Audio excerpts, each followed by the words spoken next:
طبعا نهدي بقى عليها ونسيبها تستوي، وبعد كده نقدمها مع بعض. ما بتاخدش حوالي 10 دقايق كده او ربع ساعه، تشرب بس كل الحاجات والطماطم تبدا تستوي معانا والبصل وكله، وبعد كده هنقدمها بقى معاكم واوريكم شكلها هيبقى النهايه عامل ازاي.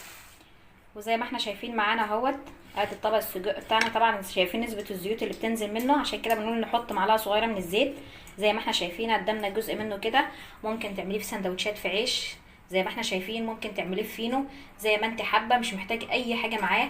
وطبعا بيتقدم معايا الجرجير، معايا هنا بطاطس محمره اهي زي ما احنا شايفين، وادي طبق الخيار، وادي طبق المخلل المشكل، على حسب كل واحد ما هو حابب.